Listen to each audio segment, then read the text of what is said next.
ആശാവർക്കർമാരുടെ സമരത്തെ തള്ളി സിപിഎം. സമരനാടകമെന്ന് പരിഹസിച്ച് പാർട്ടി പത്രത്തിൽ എളമരം കരീമിന്റെ ലേഖനം. ആശാവർക്കർമാരെ തെറ്റിദ്ധരിപ്പിച്ച് സമരം സംഘടിപ്പിക്കുന്നത് അരാജക സംഘടനകളെന്നും CITU ജനറൽ സെക്രട്ടറി.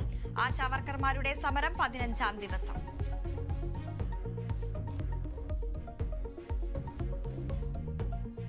ആറളത്ത് കാട്ടാനാക്രമണത്തിൽ ആദിവാസി ദമ്പതികൾ കൊല്ലപ്പെട്ടതിൽ പ്രതിഷേധം ശക്തം.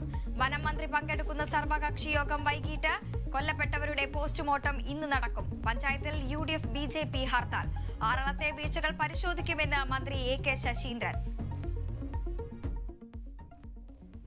അവിടെ നടപ്പിലാക്കേണ്ട പരിപാടികളിൽ കാലതാമസം ഉണ്ടായിട്ടുണ്ടെങ്കിൽ ആ കാലതാമസം ഒഴിവാക്കുക. സ്വാഭാവിക കാലതാമസമാണെങ്കിൽ ത്വരിതപ്പെടുത്തുക. അവിടെ ഏർലി വാർണിംഗ് സിസ്റ്റത്തിന്റെ കുറവുണ്ടെങ്കിൽ അത് നടപ്പിലാക്കുക. ഈ തുടങ്ങിയ കാര്യങ്ങളാണ് നമുക്കവിടെ അടിയന്തരമായി ചെയ്യാനുള്ളത്.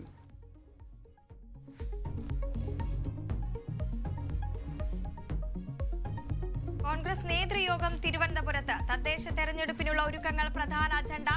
തരൂർ വിഷയവും ചർച്ചയായേക്കും. പ്രശ്നം ഹൈക്കമാൻഡ് പരിഹരിക്കുമെന്ന പ്രതീക്ഷയിൽ സംസ്ഥാന നേതൃത്വം.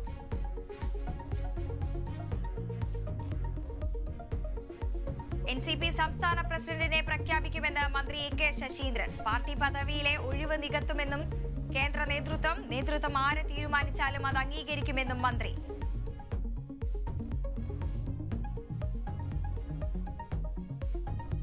നടിയെ ആക്രമിച്ച കേസിൽ ജാമ്യത്തിലിറങ്ങിയ പൾസർ സുനി വീണ്ടും പോലീസ് കസ്റ്റഡിയിൽ. നടപടി എറണാകുളം രായമംഗലത്തെ ഹോട്ടലിൽ കയറി അതിക്രമം നടത്തിയതിൽ. കേസെടുത്ത് കറുപ്പുംപൊടി പോലീസ്.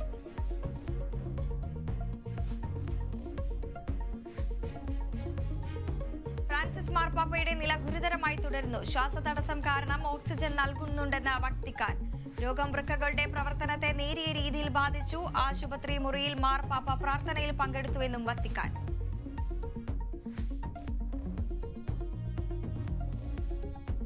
ചാമ്പ്യൻസ് ട്രോഫി ക്രിക്കറ്റിൽ ഇന്ന് ന്യൂസിലാൻഡ് ബംഗ്ലാദേശ് പോരാട്ടം. മത്സരം ഉച്ചയ്ക്ക് 2:30 റാവൽപിണ്ടിയിൽ. ആദ്യ മത്സരം പരാജയപ്പെട്ട ബംഗ്ലാദേശിന് ജയം അനിവാര്യം. ജയം തുടരാൻ ന്യൂസിലാൻഡ്.